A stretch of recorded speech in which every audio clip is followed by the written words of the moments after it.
All right.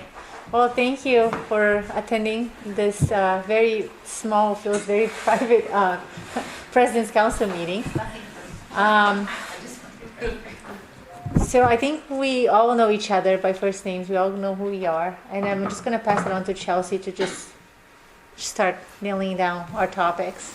I don't know if Georgia made a Teams meeting, but let me just double check. No, we're good. Okay. Welcome. My name is Chelsea O'Reilly. I'm district manager here at Gateway. Sorry for the wonky presentation. Just turn your head a little sideways, it'll look straight. So first topic that we have, and let me just preface that we're always open to new topics, or if you're hearing things in your community, what do you call them, Ed? The drums, jungle drums. If those are going off in your community and you think it's appropriate for the district to address some of those comments, questions, concerns, please write in. We'd love to bring new topics up or try to qualm any rumors if there are any. But we'll start with our administrative building information update. Let me scroll to that part. Oops. So what we've drafted is a frequently asked questions. Questions that have come up over since we started design of this administrative building, which, does everybody know what the administrative building is going to be? It's going to be up at the Commons, so up near the pool. So with this FAQ, a lot of the questions that we heard were, why the Commons? Why do we even need this? Were there any decisions made or buildings reviewed prior to the Commons? This is a really good FAQ sheet that we can send to you all to pass out and disseminate into your community. I know that this has been a huge topic of discussion, really what's the need. I can tell, please come to my office at any day of the week or even to Soccer Drive, we'll show you the need. Not just staffing, but operations. We've taken on a lot. We have a lot of responsibilities, not that we didn't before, but with the support of this board, we're addressing issues that should have been addressed many years ago.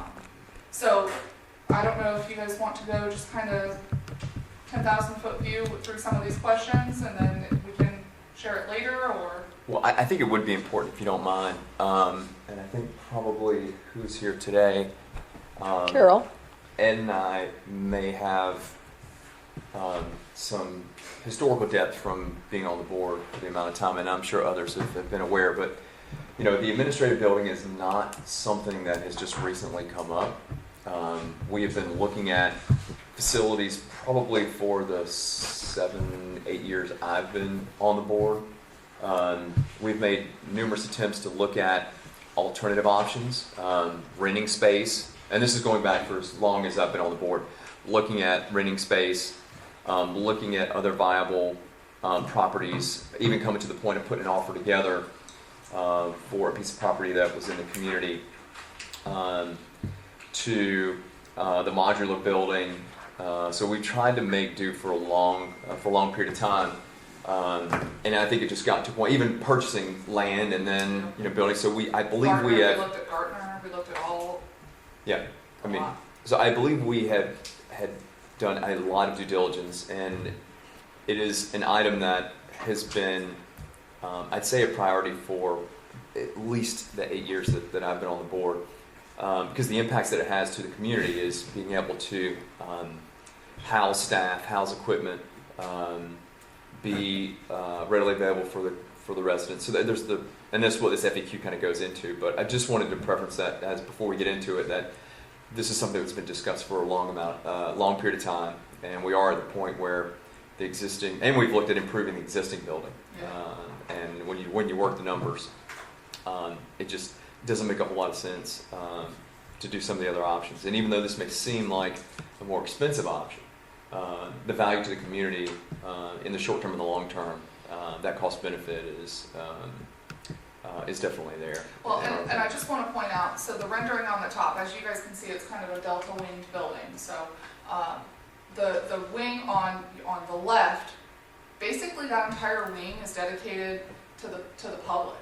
We're going to have This one. Yep, and on the top, it's on the left. So we're gonna have a boardroom that'll be available for rent, like we do now. Enhanced, much nicer, quality room. We'll have a large public conference room similar to this, and similar to like they've done, having the accordion walls that can be sectioned off. We'll have a media room. We're gonna have like another, public space. So really, half of this building is dedicated to the community that we can either rent, we could host events, bingo, we could host bingo, we could host card tournaments, anything like that. So I know when we had one of these President's Council meetings before at Hampton Park, I was actually approached after the fact of a woman that through whatever organization that she volunteers with was interested in renting out some of the space. They wanted something more local. So the point behind really this presentation and the timing of it and pushing out this frequently asked questions is we're close with our permits. We received our environmental resource permit from South Florida Water Management District over the holiday break, and we are resubmitting for hopefully our last time with the county. So our county permits are this close. I know Carol's laughing and Flavia's laughing because I've been saying that for a couple months, but we had a call with the county this morning, and I would expect hopefully by the end of the month for us to have permits. So the funding, I know there's been a lot of question about. Did you have a question, Ed, or No, what I was going to say is one of the frequently asked questions that's not on the frequently asked list is, what's it going to cost me? $5 million scares a lot of people. But when you take it and debt finance it for 20 years at 5-6% rate of interest, it works out to be less than $4 a month per user in all of Gateway. So that's the way I think you sell it to the people, is less than $4 a month is what it's going to cost for your share of the debt financing of this building. That's a really good point. That's good to know. Yeah. Yes, that is. When you look at it from that perspective, it's like, I mean, if you smoke, you could buy cigarettes. Cigarettes cost twice as much.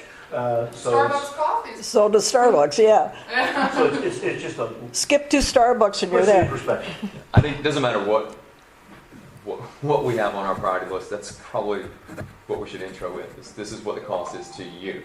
Because a lot of the stuff that we're doing now are larger ticketed items, just because we're at that point in the maturity of our community where big things are starting to needed to be addressed. But that's a really good point. At the less than $4, around $4 a month is the impact. Because that's what I've seen on all the, like on our Stony Brook page and community site.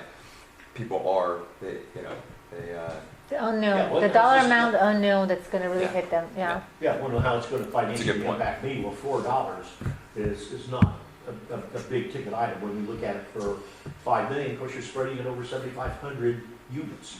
Makes a big difference. Well, and to be clear, we're not trying to cut corners, but we are looking at opportunities of ways to save money through direct purchasing, piggybacking other state contracts, municipal contracts, things of that nature. So through cooperative purchasing programs.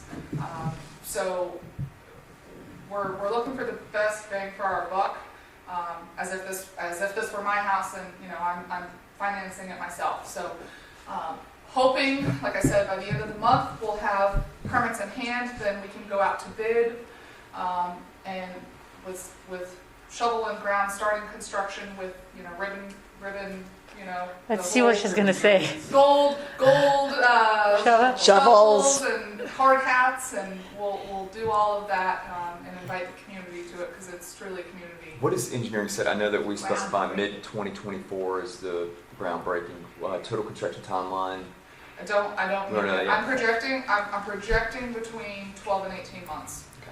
But it really all depends on lead time of And materials and all that stuff, yeah, okay. I just didn't know if engineering had come back with any. Can I ask a question? Cece Haas from Casella. Just a question, what happens to the place we're using now for meetings in Griffin, over on Griffin? So that'll turn into, our utilities department has a need, I really don't want to say this out loud, but we have a lot of brass right now that really should be in a climate controlled, secure space. So eventually we would convert some of that, the boardroom per se, for A lot of conditioning. people with breast ones in that boardroom from time to time, so Yeah. perfect. Yes. And so I think what's important to note about that is the existing facility, due to our utilities and public works, has expanded quite a bit. Yes. And we made a conscious effort again, probably last 5 to 8 years, to carry more inventory, to do more, I don't know if I'd say bulk purchasing, but be able to have things. So that facility will be converted into utility space.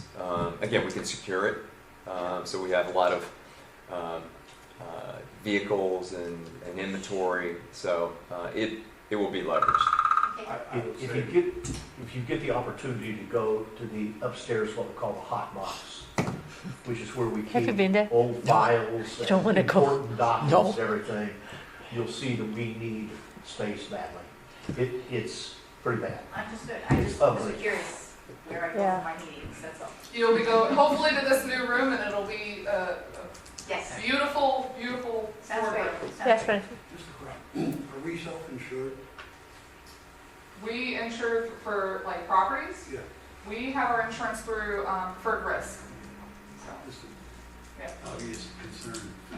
Did you want to make a comment, Bill? Yeah, so I was going to say, with all the new facilities and being able to grow, what we learned with COVID and what happened with the supply chain was we need to have access to stuff because you never know what's going to happen, and when you can't get it, you can't fix it. So, Inventory. Perfect example. This week we had a 4-inch break in Hampton Park, and staff, we didn't have, the parts needed for that 4-inch irrigation line, and we had to go, purchase it. Ideally, we would have had that stuff on hand, but truthfully, we just don't have the storage space right now. Got it. So between Public Works and our utilities department, we're fighting for storage and, waiting for elbow space. yeah, that too. He's starting to stack stuff on my stuff. Wait, my stuff's on your stuff. I do feel bad for Bill. We just walk into his office. He's just there. Alright. We're like, we're just walking. We don't even know. He's just like, we're walking to the office and we just kind of block him. And He's like, I'm over here, just We ignore get those new me. meters, we'll clear up 200 square feet of wasted space in the current garage, taking care of all the replacement parts. Yeah. Other than just price, have you heard anything from your communities? Does this FAQs cover anything that you may be We hearing? haven't publicized this to the community. Oh, I'm just saying, just for those that are in the room, Oh, when okay. as you're skimming through it, well, that's what I would say, is based on, maybe the takeaway from today is look through the FAQ. If there are any items that may not be addressed or things we need to go in maybe a little deeper or even simplify, so we can use this as the, as the go-to for residents. Well, I guess are you hearing anything in your communities about the admin building? Well, I've talked a bit about it, and the people that I've talked to, I've told just, basically what you said, that, we can have bingo and, things like that. And I get a real positive response that it's good to have something here to do, yeah. One of the concerns that I've heard is the cost of insurance. Has it been broken out? What would be liability insurance, insurance for the building, maintenance costs down the road as we continue to operate that building? Has that been factored into your budgets going forward? And I doubt very much it's in that $4 figure. What I quoted is pure principal and interest. That's what I figured. Operation and maintenance is a whole different ballgame. So therefore, it's an unknown at this point in time unless it is in the frequently asked questions. I haven't seen them yet. But it is a concern. I do hear those kind of comments. I also have heard comments that we're only going to be getting about 11 offices out of this. Is that correct? I don't know what the number The of total wing, There's one that we decided it was going to be 14, Sure. and then there was one that we decided to make it bigger in case there's a need. We'll put the wall up. I think that's the I compromise. did the count last week, and as it sits, because we only really left room for growth of like one or two people. And right now, we've had to finagle and move some folks around. Bill doesn't like it, he's gonna be coming up there with me, but It's okay, I have an office at the old facility. we are, we'll probably have one extra, cubicle because of us converting that last room into what will fit 4 cubicles. We'll really only have one extra space, extra. But what it does is it allows us to, one, have a building with what we anticipate for today, which also there are spaces that we could, it's square footage that we could reconfigure and all this. But then it also frees up the existing space to focus on utilities. There's plenty of office space there. It gives our field guys and stuff a place to go. So, you know, have we projected out for 20 years? I don't know what that's gonna look like, but you know, that was one of the things that we had talked about is we want to build not only for today but for tomorrow as well. So I don't anticipate there being 40% increase in staffing. Administrative staffing, I guess. Just because we're almost at that, you know, that peak build out. So I think really what we're looking at is what we would see in the future is probably more, you know, field flex. Our people that even if you say head count, office space per head count, majority of our folks aren't sitting in a desk all day long. So they're out. So to answer your question, I would say we feel pretty comfortable that the space is adequate, that will meet our needs for the next, you know, however long. And even if there is additional, not space, but reconfiguring, the building is set up to be able to do that. But also, more specifically, I was talking like insurance, like actual maintenance of the building. Now, you're renting right now, I assume, over there where you currently are operating. In that location, was that netted out against the cost? Because I assume you're going to be giving that up and reducing that rental income. And then doing, as a positive, you can probably net that against your figure that Ed brought up at $4. I would imagine we'll get closer to what total operating costs will be once we get through permitting. This is part of administrative second phase would be to start to project out. We need to start creating the annual operating maintenance costs to have that information available, because like I said, the number I gave was just purely principal and interest on the building. That is a fraction of the operating costs. Because we're debt retiring that over 20 years. The power bill isn't going to be debt retired. You're going to pay that every month. And everything else associated with it, including the insurance. Then, so hopefully we don't do what we've done in the past. We're going to have to set aside a portion of that for capital reserve, for repair and replacement of that building. We can't wait 10 years down the road to start worrying about replacement. You need to do it right off the bat. So all those things need to be done, and we've got probably, by the time we take bids, which might be around April, May, we need to have all that information available, because when we start putting this whole thing together, you need to be able to answer those questions, not in generalities. We need specifics. Well, and one of the things that we're trying to do now is, you know, with the engineers, they put placeholders for like furniture, fixtures, equipment. We're trying to do long lead items, getting a transformer from FPL over a year. So we're trying to start all that sooner than later. Based on square footage, we can come up, you know, with guesstimates, but I hate to throw a number out that could be completely wrong. So absolutely. That's where the architect needs to help us on putting together the typical operating costs. Yeah. Some of the other things that are like the furniture, fixtures, and all that, that's a number that we can come up with. Again, that can be a debt financed item, not like your water bill, or not like your insurance payments and all that. Those are dollar for dollar.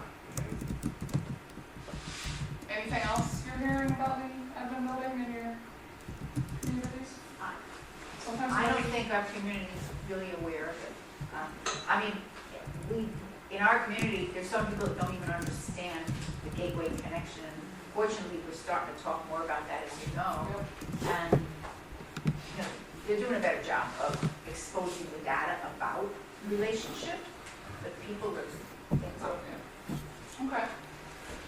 All right. Ready for the Yeah, next let's topic? just move on to the. All right.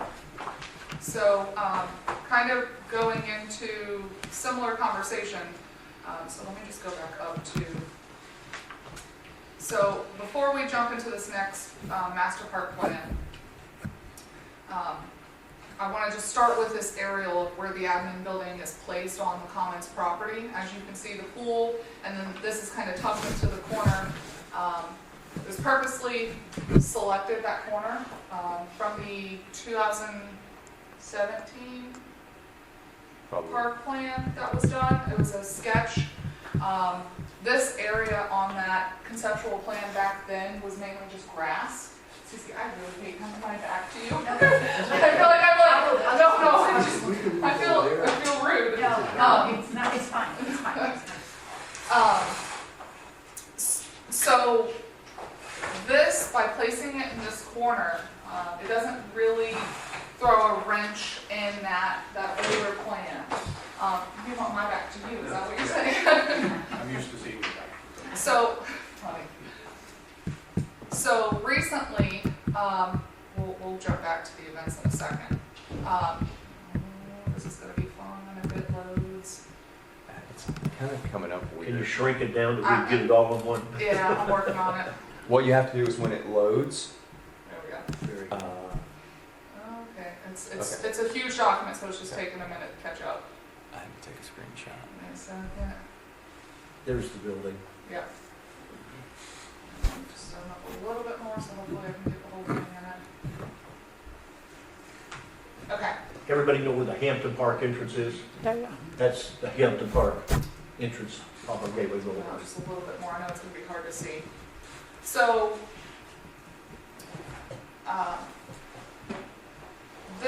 It's okay. this board, in Very discussing specific, this right. admin building, we started talking about the park plan, or what could be phase one of this park plan. Realizing that a lot of our amenities at the fun park are deteriorating, they either need to be replaced or torn out and just written off. So what we did was we reached out to Hol Montes, who was the park planner design from back in 2017. So they already had a lot of line work, and we went to the Parks and Rec Advisory Committee. And that is a newly established, does everybody know that we have a Parks and Rec Advisory Committee? Okay. That was established last year. So we went to them and we said, what do you envision as phase one of this park plan? What's your thoughts as your input? Ed, you could probably speak to this better than I could since you're on that committee. So looking at the previous plan, getting feedback from the community, what we've heard, what's popular, what's going on right now. Pickleball, of course, is always the most popular thing. What do we see as the future of this Commons Park? So ultimately, it went through the Parks and Rec Advisory Committee. I think we had a couple meetings on it. We went to the board, we got some input.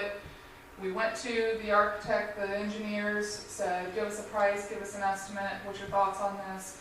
Updated that old 17 plan based on some of that feedback.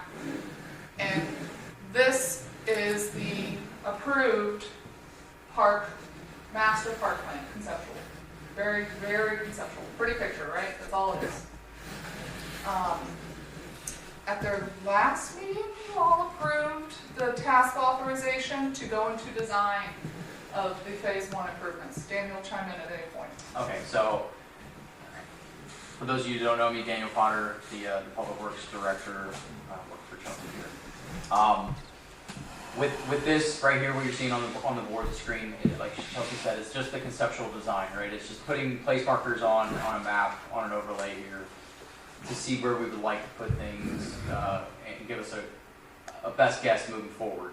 Now we're getting into the design, which we'll do a preliminary engineering report, which is a 30% design into a 60, 90, 100% eventually technical specifications and architectural drawings that will turn into this complex. So For phase one. for phase one, Phase one. with the ability to move on and go and do more things after. So now what's happening is the engineers are going to take this conceptual plan, look at it. Really, a lot of these pieces are like a playground. The playground manufacturer, they know once you pick the playground equipment, they just tell you, hey, we need this size of a flat ground. And then the playground company comes in and they do the install. Same thing with pickleball courts.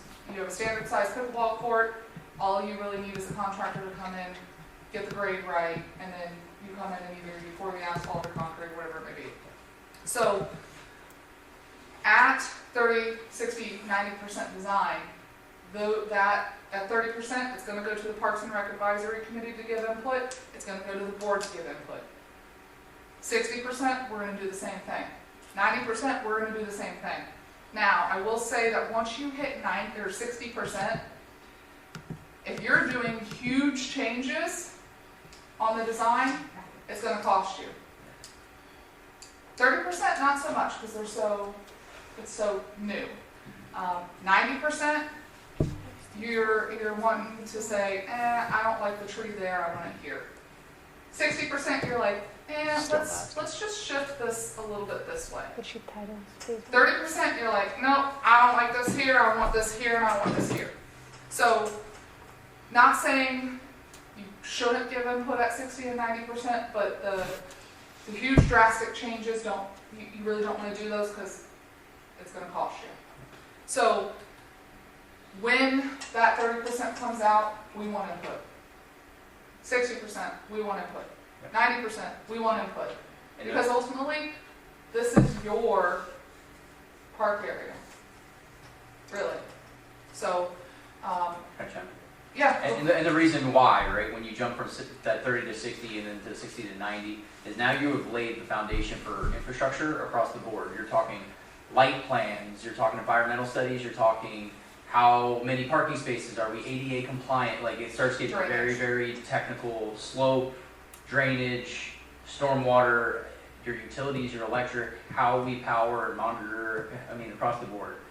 Even so much as into probably camera systems and our security system. You start getting very technical very quickly towards the back end of that to make major muscle movements. It gets very expensive. We should look at, and I know these drawings will be updated as we get further through, but what I would like to see is, one, for us to be able to truly phase it out, where we can color code it, we can pull out, extract, and I think we should be probably calling this phase 2 and the administrative building phase 1, because if you were looking at it, because really it's the Commons Park development plan, which would include phase 1 administrative building, phase 2, which would be some of the park amenities, and then 3, 4, and 5, and so on and so forth.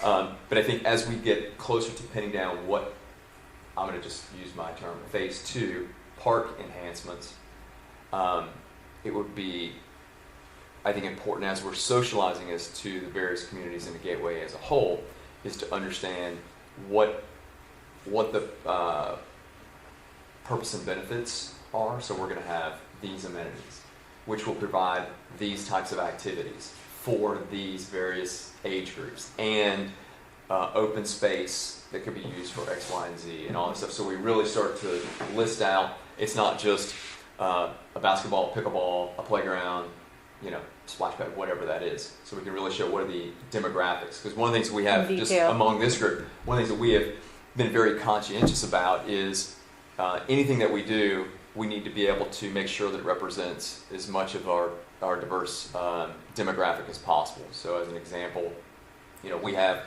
for as long as I've been here, a lot of the focus has been on like leagues and some of the things that will be those amenities to be leveraged by our kids, which is great. It's a huge benefit to the community, but we also need to be offsetting that by things that we'll offer to other demographics within our communities. We have a very diverse population. So those are the things I think as we get further on and we're socializing it, maybe having some town halls and that type of stuff, focus is going to be on the cost, of course, but we can speak to that as we have earlier.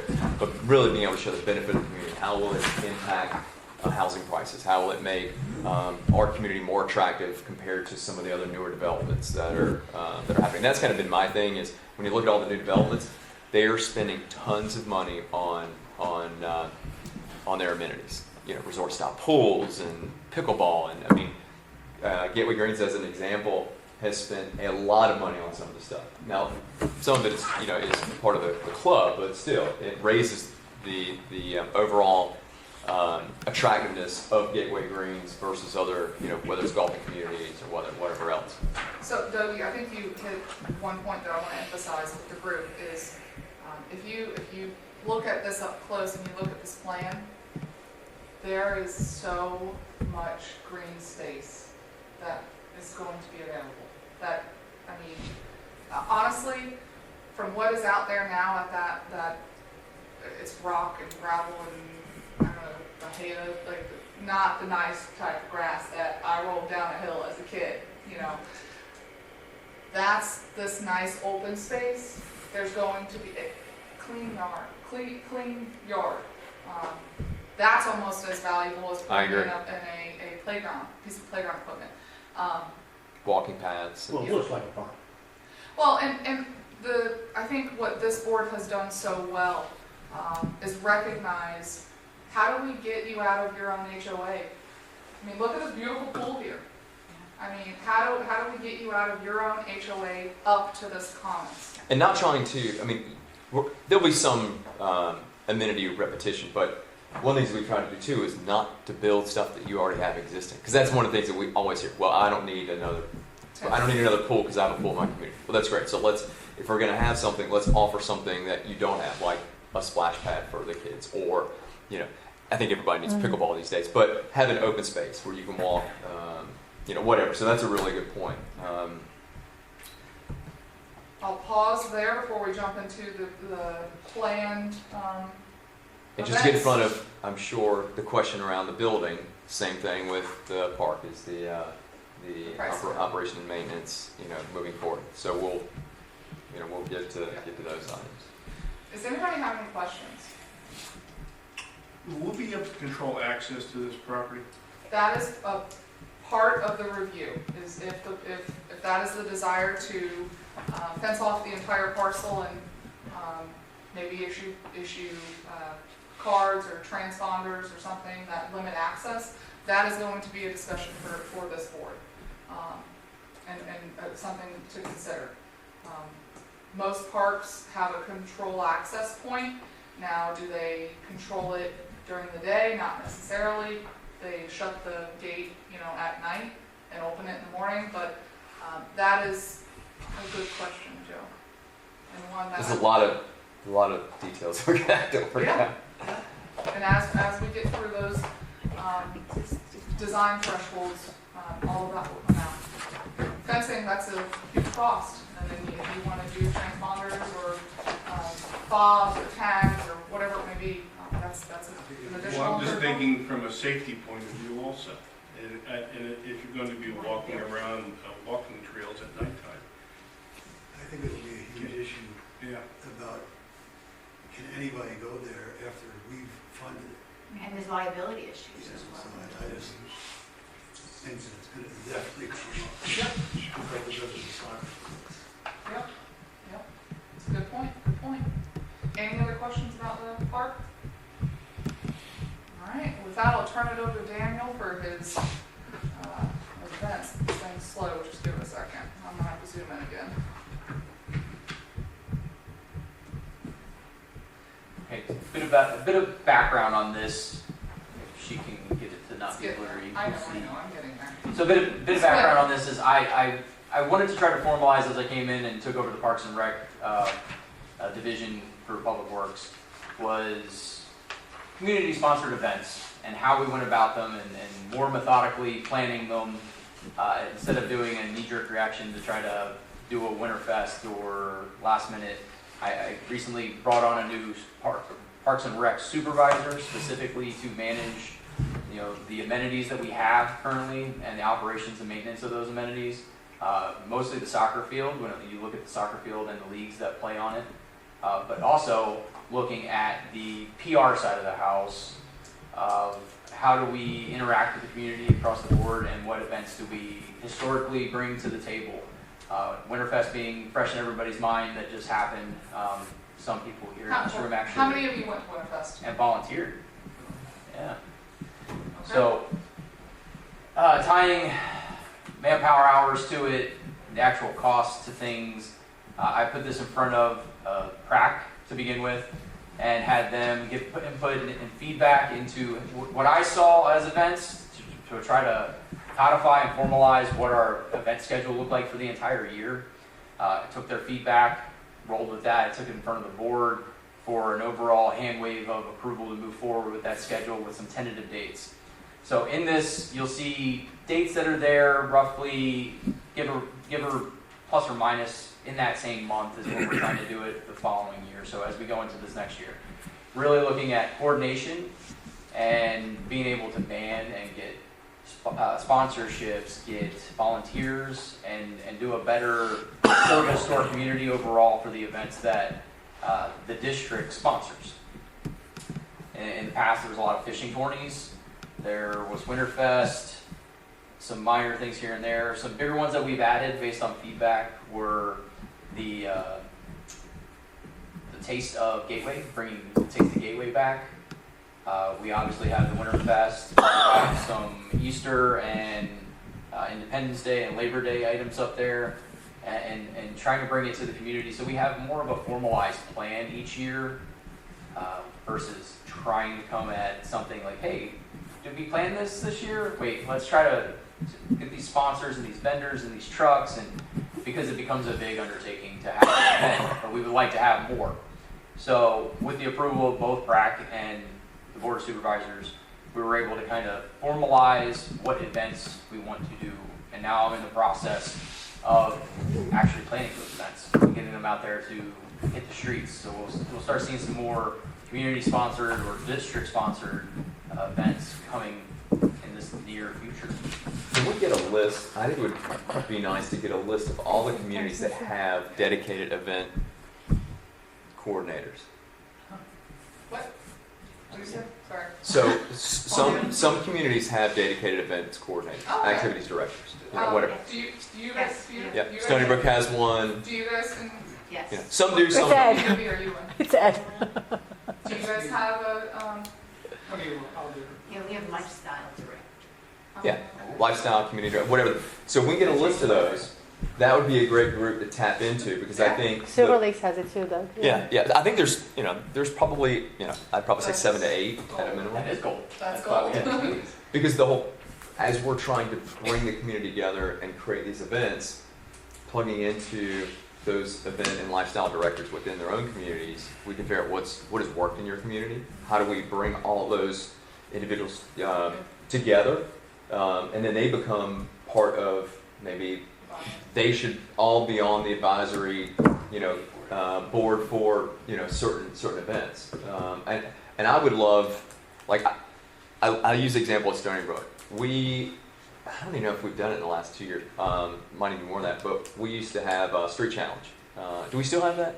Actually, I think that went the way of COVID, and there is some discussion of starting that up again. Yeah. But So that what- shut down with COVID. What street challenge is we take Stony Brook and we divide it into, I don't know, the different major streets. And I think it might have been even upwards of 8 teams, give or take. I can't remember all the numbers. And then you would have a weekend-long, competition. We would do volleyball, cornhole, horseshoe, softball, you name it. I mean, so it represented all the demographics within Stony Brook. So you had both young and the old. And it was like the highlight. I mean, before we moved to Stony Brook, I'd hear about it all the time, how much fun it was, and it was crazy.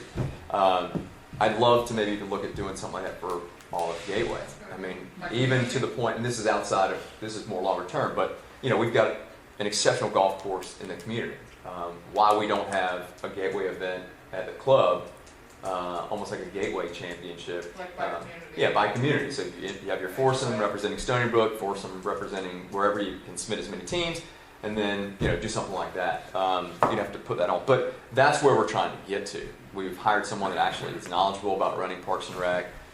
We've got leadership that's paying attention and is very aware of the community as a whole. So those are the kind of things that we would love more input on, and especially Pelican. Pelican's another area that sometimes gets not forgotten, but because they sit on the outside and they're not always, I don't want to say Not a lot of interaction. Not a lot of interaction. Geography does part of it. Changing that. But Yeah, we're Pelican's a trying, great we're example. Any day of the week, there's something going on at Pelican. Yes. And I would love to get their input along with others. So we've got stuff for this age group, this age group, this age group. Well, and I want to emphasize, we have 28 staff. 28. Half of which are for the utilities. How many staff, like more than half, probably 2/3 are for the utilities, and the rest are public works / admin. So relying on volunteers, and you just gave us some gold information about these lifestyle directors, reaching out to them. These are what Daniel put on here, community sponsored. We need the community to help sponsor these events, to help work with us and volunteer. I know, Bob, you brought up at a meeting talking about these fishing tourneys, how there's a whole fishing club in Pelican. We're trying to, bring them in, and, we've got some new ponds over here that probably got some fish that. Well, they're definitely interested. They've already told me that. Oh, yeah. Oh, yeah. Would love for that Pelican Fishing Group to sponsor a fishing tournament in Absolutely. Gateway as a whole. So there's tons of So, opportunity. again, these are all programming. We're trying to grow the Parks and Rec, the programming of Parks and Rec, because forever it's really just been the soccer complex and the pool. So you've got, leagues and soccer, and then you've got some people who, they're the pool. But, And obviously, this will tie into the Commons Master Plan as we start developing out that space as well. We look to grow the programming even further to meet that facility, right? To be able to go into that facility or the myriad of facilities that it's going to offer and program across the board there. So it's going to continue to expand. What I'm trying to do really right now is just, I'm kind of in the preliminary stages of formalizing it. I want to get it written down and on the SOP. So like, how do we do a Winterfest? Let's dust off the SOP on who do we contact, where do I go, how do I contact, how do I get the permits pulled for, When do you need to start? when do I need to start, so we can start doing some of the backwards planning on it to make sure that those events are as presented as that premier community that we claim to be, and the events that we're giving off across the board, right? Ultimately, the customer being our community members. So it's growing, it's going to get more and more, and now we're definitely this is the starting Yep. point. Appetizer. Anybody have any questions about the events? So pay attention to our Facebook page. We are working with the Pratt Committee on putting out a 10 question questionnaire on some of these items. Are you willing to volunteer? So we'll be pushing that out pending Pratt's approval at their next meeting next week. But we're trying to get some feedback, some positive feedback from the community on what you want to see. And you can kind of tell here, we're trying to hit the different demographics like Doug touched on. We've got dog park users, we've got pool users, we've got youth, we've got seniors, we've got everything in between. So please keep on the lookout. One of the key questions in this Pratt questionnaire is, how do you receive your communication? And that has been, I think, our biggest challenge as the district. I think we've grown it, but I think that's our biggest challenge with split demographics is how do you get your communication? Do you prefer it via email? Do you prefer it via social media, through e-blast, through telephone, through snail mail? What's most effective? I think we've learned over the last year that banners seem to be pretty effective, at least. We also talked the other night about the community billboard, Yeah, a community like electrified billboard. You have digital community billboard, so that way we could easily change the message. So these are all, again, forward-thinking ideas that trying to bring the whole community out of their HOAs and come together as a whole. So, All right. We're good. Anything else on that one? Oh, we'll keep scrolling. I think the next one is it you, Austin and Bill? Is No, it's Venus? Daniel. Daniel's, is it? Ponding. Take her away, Daniel. Okay. You want to start with the pictures, or you want to go for? Pictures are for Pictures are good. dramatic effect. They all, once you've seen a bank restoration, you've seen one, you've pretty much seen most of them at this point. Really what we've gone through, before I ever came on board, the district went ahead and prioritized based off of needs, based off of Is it good? the deterioration of some of the ponds across the board. And I fell in on some of the ponds that were already underway from fiscal year 23. As you can see, let's see, we've got like 58, 62, 79, 85, 88, and 117 have all been completed since the beginning of fiscal year 23. There are 2 more that are pending still from fiscal year 23 that we're trying to do. Weather has been directly impacting the flow of our being able to pump down on some of these lake banks to be able to actually do the restorations. What it does is it reclaims that bank, and it allows us to fall within permitted specifications with Southwest Water District, or Southwest Florida Water District, SWIFMUD.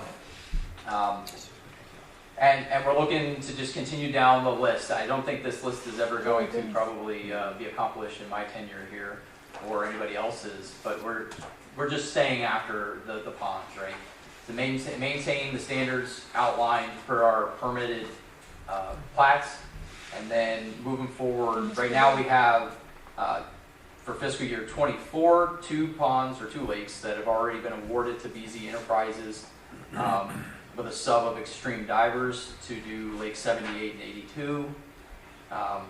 And we're looking at the design phase for fiscal year 25 right now. So before, in the last year and a half, this board recognized that, I would say even before that, because you guys started this before I started, quickly recognized that we have a lot of pond bank issues that we need to restore. Erosion, you name it, aerator issues. And so what this board has done is approved essentially a 7-year plan, priority list plan that was reviewed by engineers, our pond maintenance contractors, staff. It went to public hearings, public meetings. And so there is a 7-year pond priority list, and this is that. We're pursuing state revolving fund loans, which with the interest rates right now are amazing compared to what we would get if we had gone out to a bank. They're issuing loans between 1% and 2%. With SRF comes a lot of strings, but realizing in the long term, it's financially a wise decision. So obviously we're in construction of some, and in tandem we're in design of the next phase. You know, we're forward thinking what's happening after that. So we've just got this cyclical process that we're following for these 7 years worth of ponds. And so of course Mother Nature hasn't been too kind to it. Well, she has, but hasn't been too kind to us this year that we're supposed to be in the dry season. I don't know about you guys, but it's not dry. So that's thrown a wrench in the construction or restoration of some of these ponds, but we're full speed ahead. We've got contractors on board, we've got some out to bid, we've got plans that are going to be coming again, like the park, 30, 60, 90% design plans. They go in front of the board, we ask for their feedback, and then we move on to the next phase of design. So I believe this list, our priority list, is on the website, and it's got, you know, color-coded red, yellow, green, orange, I think is one of the colors. Pelican, I know, is kind of starting into not necessarily a full bank restoration, but they're starting to do, I'll call them glorified point repairs. It's a little more than just a point repair, but they're starting to address their ponds.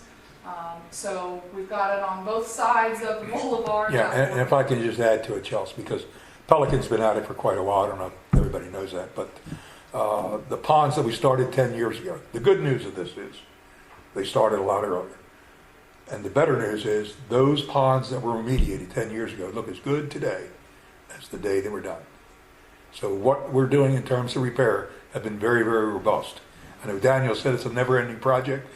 It really is. I mean, when you do it right, and none of the ponds that we repaired initially have required any touch-up or anything.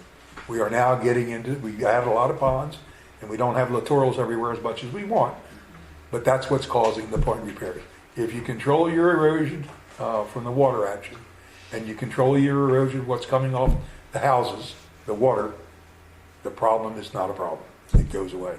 I think one thing is important to also note that when we did prioritize, we prioritize residential. Yes. Yes, Um, over conservation areas, Yeah. golf courses, or private, or even the roads. I just think of Daniels Preserve, for instance. I remember that pond being on that list, I think, for 7 years. Every Do you time live on the new, every time I walk into the office, there was a picture. I was pretty impressed. That's the first time I saw the process. And I think they did it amazingly quickly, and it looks really good. So, Yeah. you know, the inner pond is the next one. Well, it's number 1 and 24. That's the one that really has to be done. So. Yeah, but I literally, the picture of his pond was in the office. No, because it was like a reminder, like this one, this one. This is It may still be there, but it's from all of this. It's like, yeah. It's an investment. And of course, the thing that drove Pelican, I don't know how many people know it, but if you don't maintain your ponds, we could end up in a situation like Gulf Harbor, where Lee County came into them and said, you must fix it. It was about 5 years after the developer left. They assessed every home in that community $4,500. Every home. That was a wake-up call for Pelican. All at once. Anybody have any questions about the pond bank restoration project? You're gonna see this probably for the next 7 years. I'm calling At this least. a program at this point. Program, okay. Capital improvement. It's a revolving, yeah. Restoration program. Good So point. this goes hand in hand too with a lot of your interconnect maintenance and your basin maintenance. Looking at the stormwater system as a whole and staying proactive so that, like Bob said, we're not caught behind the 8 ball trying to fix something after it's already been broken at a premium price versus being proactive about it and doing it at a much significantly lower price. Well, and the one-offs that come up, you know, we have done some point repairs on the Gateway side last year where there were some issues where either ponds were low on the list that obviously we needed to address some point repairs. We had our contractor come out and we addressed those. We had that huge tree over on Gateway Greens we took care of. So things come up. It's very dynamic. Things Yes, change. things change. It's Things Mother change. Nature, the ponds, and so this program will probably continue to be on these types of meetings moving forward. But if you have any questions, don't hesitate to reach out. I know a lot of this right now is contingent upon getting contractors, and people are so busy. I'm sure you guys have felt it in your own households. Getting a contractor out to you to give you a quote, it's like pulling teeth. So we hit some hurdles for sure. We've had to rebid some of these, but I'm an eternal optimist. You can ask these guys, and we're gonna get them done. So, all right. With that, now it's Bill and Austin. These are the pictures of. Look, I mean, so when we redo these, it's not just the pond bank. We're addressing, you know, the aerator, electrical components of it. We did not address that electrical loss. So Daniels Preserve is gonna work on theirs. You can see before and afters. Big difference. Is that an aerator or is there a fountain? Fountain. That's okay. All right. Fun stuff. All right. Now I'll turn it, Bill and Austin, I'll turn it over to you two. Just tell me when to slide. Okay. Go to the page. So we are embarking on a meter replacement Speak up. trial. He doesn't want to. I'll blame him. So It's your outside voice, Bill. Everybody check You their got bread grandkids. bill out the door so you're safe. So, this us to replace our existing meter system, which we're having numerous issues with. Part of this replacement, we will be replacing the old, a lot of you know, you'll have a round metal lid in your yard. So those old iron metal lids are part of the problem as well. So this is a picture of the boxes. This will be the residential boxes. What's the difference in the two box sizes? Just curious. The bigger box will go where there's a double meter. Double meter, okay. So some residents have a potable and an irrigation in one box. Okay. You just answered my question. Yeah, and some are just a single meter. Are we talking irrigation, is that what you're talking about? But the, Both what? I mean, I don't know, The what meters. is this meter measuring? It measures the potable They water. drink, you're you drinking, use you're drinking okay. water. And, I mean, and, This and is your the meter, I don't know what What it measures. community, Hannah code, where do you say you were at? Summerwind. Summerwind.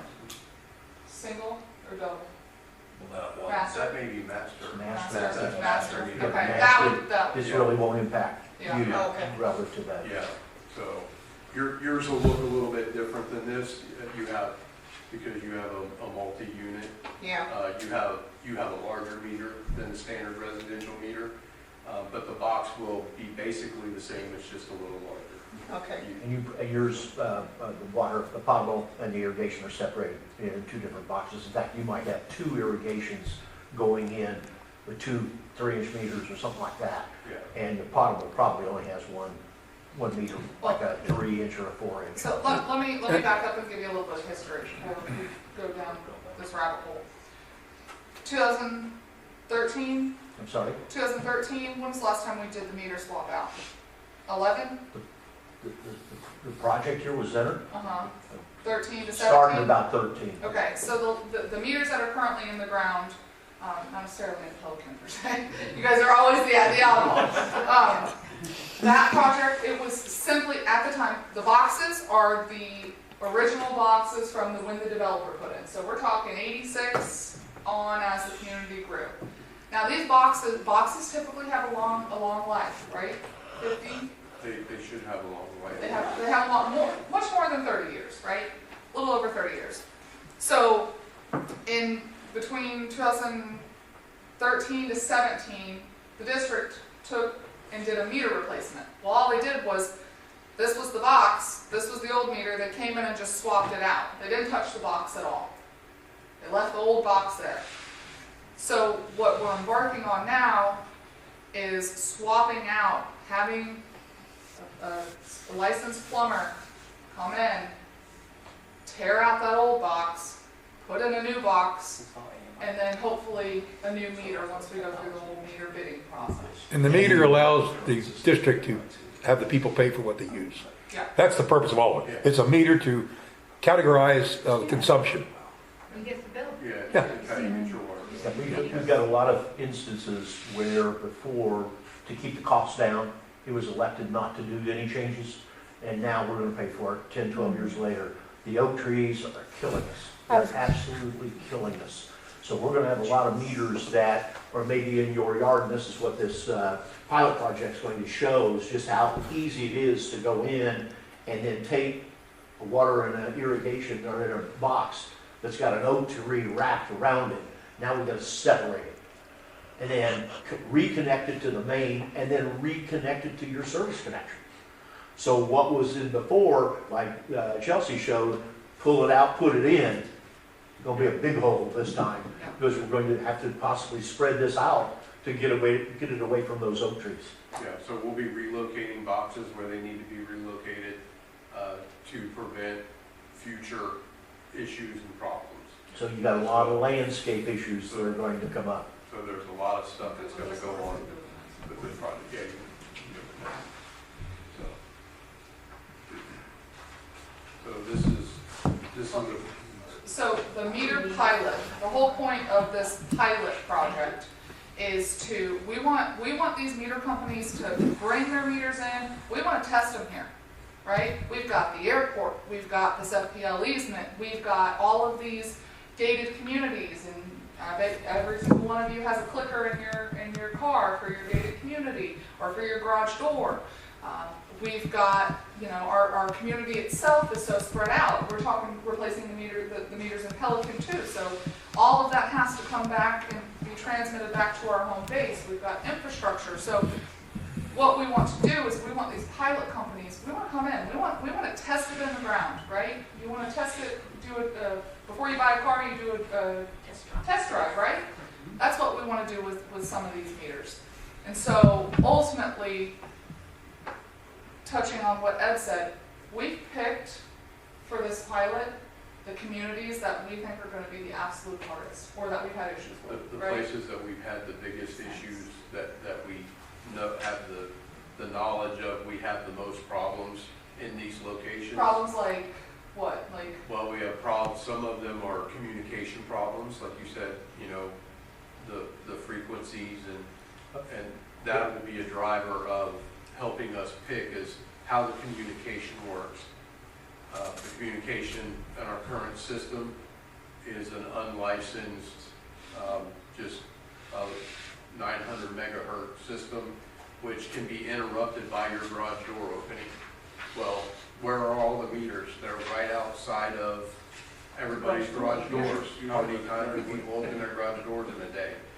So, we picked some of the oldest communities that have the mature oak trees that we've seen in doing some repairs of some meters with breaks, where literally I've never seen it in my life until I started here.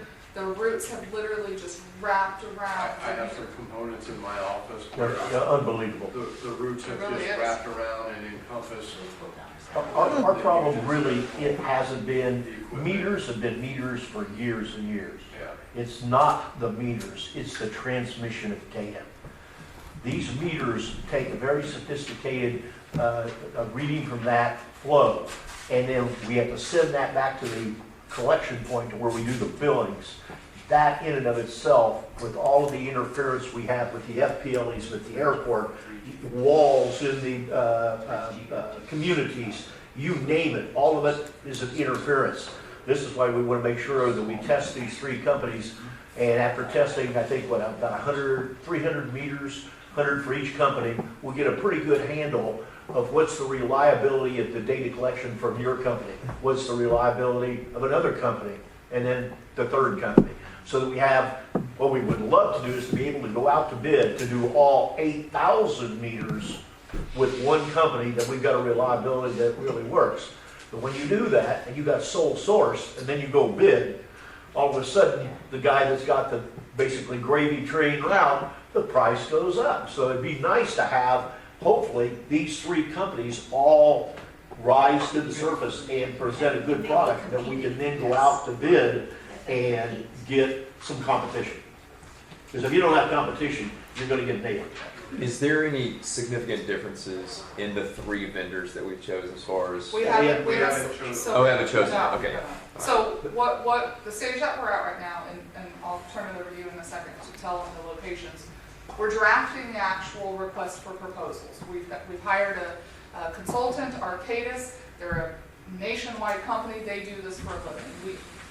I'm the first to recognize that I am not the expert in everything water meters. So we found Ed and Leslie, our utility billing manager, went to a conference, and Arcadis, you know, we got a contact with them. So we've been working on drafting this RFP. And for, like Ed said, right, it'll go out to everybody. And it's a competition for everybody. All of these vendors can submit. So we don't want to just pick one and then, you know, the fee is astronomical. So we picked the locations, if you want to touch on the locations of the communities for the pilot project. For the pilot, we want them to put it in the ground, and we want to give it time. You know, we have hurricane season, we have rainy season, we have love bug season, we have, you know, season.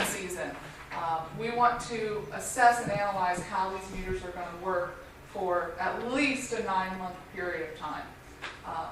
And then what are the results of that? So the locations for the pilot? Yeah, so on the next page. So the locations for the pilots will be in Pinewood Lakes, That's Pinewood, Devonshire Lakes, Devonshire, There you go, Vanna. Mahogany Run, north Mahogany and Run, south. north and south, Stony Brook up here. They had Oak Tree, the Mahogany Run has a lot of the Oak Tree issues. We have a section in Stony Brook, and I believe that was based on a communication issue. And then we have 3 potable water meters that we're going to be testing on like a master irrigation type or a master potable system. And then 6 of our well meters down the FPL easement. That'll give us direct conflict with the FPL lines. So each company will have 1 meter on that, so we can see how that it responds to any of the, oh yes, I got, the Callaway Greens is in there. Yeah. So these are the pilot areas, and of course, we're gonna draft communication out as we get closer to actually swapping out the meters, doing the pits or the boxes. I'm getting with the terminology of everything water utility, call them pits. So again, we'll have essentially the plumber come in advance and do the boxes. And then that way, once we select we'll have a selection advisory committee, and of course that'll go up in front of the board based on the criteria. Staff will review all the proposals, make a recommendation to the board. The board will decide which 3 vendors we want to proceed with based on the criteria and rankings, everything. And again, if you live in any of these communities, we're going to be, letting you know well in advance, door hangers, email blasts, communicate, phone calls if we need to. Because ultimately, if you live at one of these properties, we want your feedback too, Even though there's very little impact to the No, residents. Matter of fact, very little. the only thing you'll see is the time period that it takes for them to come in. One, put the boxes in, and then one, replace swap the meters out. So you probably won't even know that it's happening unless you happen to see them out there or you notice the box. Yeah. Or if you have an issue with your irrigation system and it's sump of water, I really don't anticipate, there to be any issues other than the box swapping out. And I think location too. I think it's important to know some of the existing locations may have to be relocated if they're an oak tree or something that's in that. So they may see that and may question, well, it was over here and I lived with it for 15 years there. Now you put it there. Why? It looks ugly. Well, there's a need for it. It's not going to move that far. Yeah. It's literally, we have between the road and where your box currently is positioned, we can just move it back. That is the area that As we long have as to the oak relocate. roots cooperate. Well, yeah. Well, and landscaping, I think, is going to be one of the big concerns. A lot of people love to. I drove by the other day. I think it was in Gateway Greens. I saw somebody put like a statue on top of the water meter lid. So there's an educational component part of this.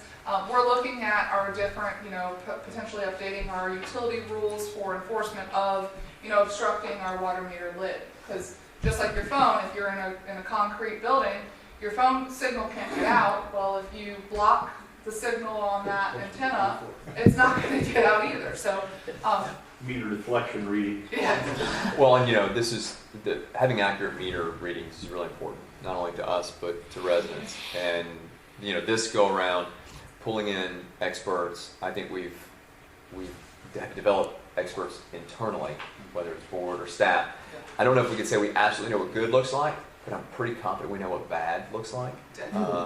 So, And what's frustrating is the man hours, because when those meters don't read, your only choice is to go out and physically do what we used to do years ago, and that's manual So read. I want to touch on that. People real get quick. mad. So bills are going out the next week.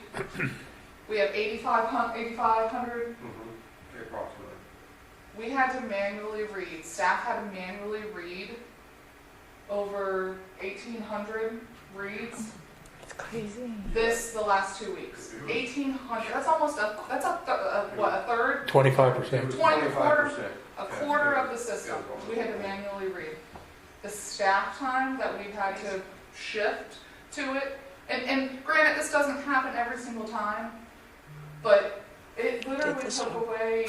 It took two days from the entire utility field staff, not the meter people that do meter stuff every day. We took the entire field staff because nothing was broken shooting up in the air, and everybody read meters. Christmas So lights. what's the variable? I mean, is it the same one each time that doesn't work? No. What's the variable? There are Makes sense. different components that can go out. It's, you have the actual components in the box, there's multiple pieces there. We've got, sometimes weather impacted. We've got, the Battery issues? electric battery issue. Two, We've got two issues, the collectors. batteries and the readers. Okay. The neighbor runs it over. Yeah. Yeah. And we're opening meters to the sky. When you open up those Yeah. 25-inch lists and look at them, when they haven't been looked at for 10, 15 And years, there's all sorts of growth there is in there dirt, and stuff, there's yes. fire ants, Underwater. everything unimaginable is in that pit. No, thank you. That sounded like that. I Frogs, find this, snakes. there's no frogs here. No, I'll take the These new snake. boxes that you saw the picture of, they also have a traffic rating on them. So that'll also help with the landscaping and the heavy lawnmowers, Yeah. because that doesn't help our cause any, with all that Yes, happens still. as well, so. You wanna tell them where we're at today? I'm jumping on the next, I'm jumping to the Yeah. next slide. Carol's got to go to a movie at, where is it a movie? No, it's a concert. A concert. That we're all At invited to. So on. Including dinner? On September 7th, No. 2023, the Eat board at home. of supervisors approved us to be able to purchase the materials to do the pilot. I'm going We have 6 received o'clock, all the meter right? boxes, we have them Yeah. sitting at our utility facility. We are waiting on brass. It has been ordered, Anybody want to take a guess on the lead time on brass? Guess the number. 9 months. Oh. You're pretty close. You must have been reading the board packets. Anybody got access to this stuff back? Yeah, No, pretty much 9 months. but, yeah, we got some Yeah. other things. so that gives us two problems, is the pilot project, and then the full-scale deployment. When we pick the contractor, we have to have all this stuff ordered way ahead of time And put in. and installed to be able to make this process go smoothly. So remember when I said earlier about that SRF loan, how we were doing it with the ponds? The board at their last meeting elected that we pursue SRF funding for this meter pilot project too. And so we're starting the process to apply for those SRF funding. Okay, so we should be starting the meter box installation in late April, early May For the pilot. for the pilot project. And that leads us to, we're in the process of doing some verification work. So you'll see us in all the communities. We're going to be digging holes on both sides of the meter box. We have some, Austin will touch on it, we have some regulatory things we have to do for DEP, but also we're going to take that opportunity to kill two birds with one stone and do the, make sure that we have all the proper sizing so that we know exactly what we have in the field, because our record drawings are not accurate. So, That's an understatement, right? Must have been- so when we do this, and this is driven by this large brass order, you know, it's gonna be a very large number, dollar-wise, so we can't get it wrong. We have to get it right. You want to touch on the lead copper? So, like Bill had mentioned, apart from verifying material, line sizes for the meter box replacement, we're also having to do what is called service line inventory, which is a requirement EPA placed on state regulatory agencies that are passing down to all the community water systems that they regulate under the lead and copper rule improvements. So basically, what that involves is that we have to go and compile a list of all of the service connections into our distribution system, and then also all the service lines on the customer side to verify that there's no potentially lead-containing materials, which isn't going to be an issue for us, where the entire system here was built after lead components were banned. So it's a formality for us, but it's something we still have to do. a requirement Yes. pushed on, and we have deadlines that we have to meet. And so, like Bill said, let's kill two birds with one stone. Let's get our count, let's do our assessment, let's hit this regulatory component, and get it all addressed at one time. All right? And all the problems associated with 8,000 meters, we're hoping the 300 auto and the pilot will catch them all. We'll catch them all. We're hoping. Well, that's why we specifically chose those areas. Anybody have any questions about this pilot project or future full deployment? Stony Brook, for example, we've known for a while, we've had a transmission problem, crazy numbers coming in occasionally. And supposedly something was done, and I'm not entirely sure. I thought they might have put a tower or some kind of facility at our gatehouse to communicate. I'm not sure, or amplify the signal. Yeah. So They We usually did. put them on the street. And we did it in a lot of locations throughout Gateway. On Okay. Griffin, on in residential, it's on the light poles itself. All They're right. like a little box, but it didn't. Those are repeaters. Repeaters, yeah. Repeaters, exactly. So Well, what I'm going to say is, what are you doing to improve that? Because that's where the problem's gonna be for us. And that's what this pilot is, Okay. that's what this pilot is going to tell us. We're going to see in the section that we do in Stony Brook, we're gonna see how the reporting comes back from all three vendors and how the reliability is and what kind of issues. Joe, the way this should have been handled 15 years ago, 13 years ago, is a study is called the propagation study, where the vendors come in before they do their work and they do an analysis of the area to determine what needs to be done to send the signal from your house to here, from that house to here, to collect it all. The firm that we selected said a propagation study wasn't needed. Immediately, if you recall, after we started construction and started turning on zones, what were they doing? Going around to the street lights, Gateway Greens. We were one of the first ones. They were sticking those damn repeaters All everywhere. over. It was all Right off over. the bat, we knew, There's a problem. Well, and that ain't gonna happen this time. and keep in mind too, the technology that was in 2013 compared to 2023 has It's improved. changed. So, we have, criteria that we're drafting as part of this RFP, that the vendor has to meet, and if they don't meet, they rank lower. And if we get to the end of the pilot, which I don't think we will, and we don't have a successful bidder or successful, results of the pilot study, we're back and we would put it back out to bid. But the technology with these meters has come such a long way.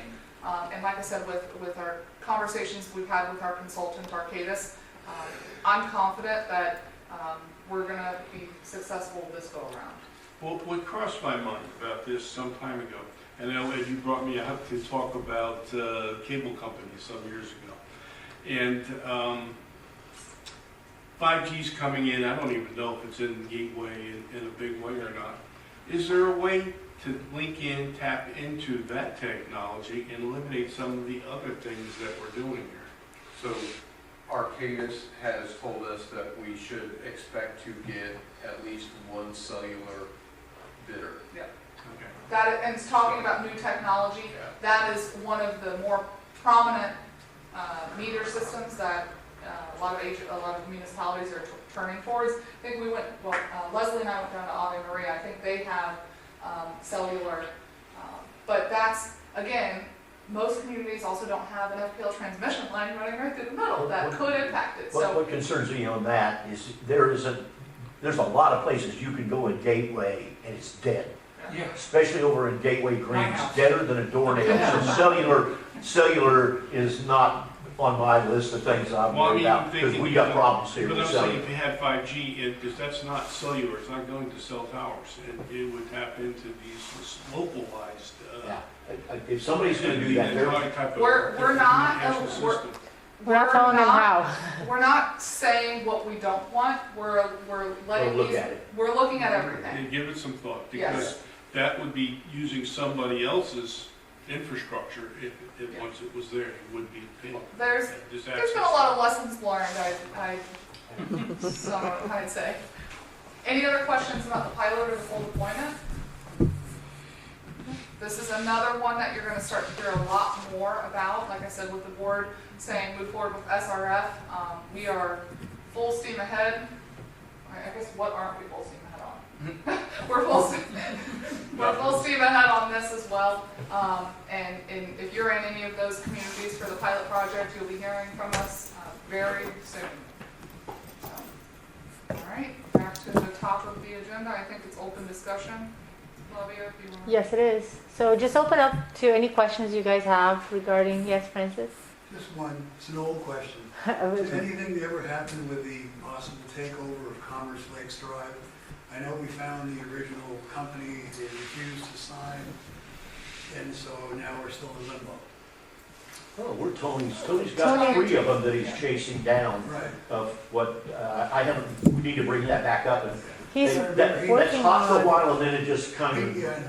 He did track down the company in Jacksonville, and the last I heard, and this is years ago, that they had refused to sign off, and I don't know if you guys can do eminent domain, but the portion that comes from Daniels Parkway by Daniels Preserve is heavily traveled.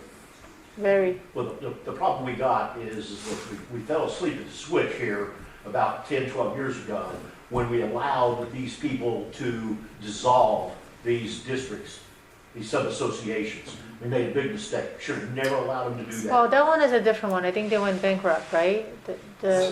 I think his, it didn't, I think they went bankrupt, your associate, and that's why. So his is a little bit different than, Wesley yeah. Office Park? No, we're talking about by sauce meatball, Well, that was by the brewery around. sauce Oh, meatball down, that's yeah. there was a name of that word. Yeah, that's the only one that's So- different than all of us, the There other are ones. 2 options. And so this board actually a couple meetings ago tasked the district attorney with researching all of these defunct POAs, and that being one of them. Now, the other option, so tasking him to go look into these and what, if anything, can the district do to kind of push either maintenance responsibilities or whatnot onto the correct person. The second option is you can make a plea through your community, through your HOA to the county to take over that. Since they took over the portion of the roundabout they oversee, you could go to the county and make a request that they take over that piece of land. And it's only from Love Child to Yep. the end. Yep. Mhm. Yep. And I know I've been told there's no correlation, but the same company that wants to build in the Cowfield has the same name, Worthington. They changed owners, but yeah, yeah. So we're still actively pursuing solutions on that. It's more challenging than Someday what. it's gonna be Yeah. necessary. Well, but there's an opportunity for you through the HOA to reach out to the county and say, hey, would you consider taking this over? Look into that, Yeah. sure. Let me know if you need some contacts on the Yeah. county. Okay. Any other questions? No, all Rowdy right. crowd here. I just have just 2 quick things, and I know that our numbers are smaller today. We had talked just kind of briefly before the meeting starts. We love having this number, but we think moving forward, if we don't hit a certain number, we will reschedule because it's more beneficial to have as many as we possibly can. It's just something that we have tossed around, so we haven't confirmed that, but I think it's beneficial because we've gone from having some really good numbers, and I know it's the time of year does impact it. But as a takeaway, if you could be thinking about how we can better enhance the relationship and partnership that we have with the President's Councils and the HOAs, any recommendations that you have on that Thanks for pulling in that strategic action plan, Yeah. Doug. Yeah, because it's a great forum. I really enjoy the President's Council meeting. I think you are the first line of defense for us as a district. Your residents go to you or your HOA board. So if we can keep you informed, you can keep your HOA keeps your residents informed. So it's a mutual benefit. The other thing too, as you in your community, if you tap into SMEs in certain areas, we will always talk to people that have expertise in certain areas or that just want to get involved. So if you've got really active people in your community and they're want to expand that, like Pelican's got, almost experts in every area, but let's take ponds for example. We are looking to tap into, to those individuals to help us with some of the stuff that we're doing within Gateway. So if you've got people that are active, want something to do, we've got plenty of stuff for them to I do. have a list. If you've got expertise in certain areas, have them say, hey, I don't know if there's a committee or anything, but why don't you reach out to, Chelsea, someone at staff. Customer care, Yeah. email customer care. So that's kind of the two action items that I have, is how can we continue to enhance our partnership with the President's Council? And then two, how can we tap into more subject matter experts and volunteers and those that want to stay active to become more active in Gateway as a whole? Just Okay. one other one. I got a phone call today from the Lee County Sheriff's Office. The process with the golf carts ended today with the warnings. They're now going to start writing tickets. It's news to me. They're going to start writing tickets. They're going to be going over to the soccer field, and everybody that's got a golf cart there, they're going to have to leave it. They're not going to allow them to take it home. They're going to have to go get a device to haul it out. They are tired of it. No more golf carts on any gateway roads unless they're licensed. County roads that County are roads. within Yeah, Gateway. County roads and gateway. So people are going to be getting a surprise because they're using those golf carts going down to Boulevard Deli. They go to, what is it, Squeaky Bones or whatever it is, the restaurant. They go to the fitness centers. They go all everywhere. Country club, and they're going to crack down. All right. Anything else, Carol, Bob? Nope. No? All right. Well, thank you everyone for coming. Thank you. Yes.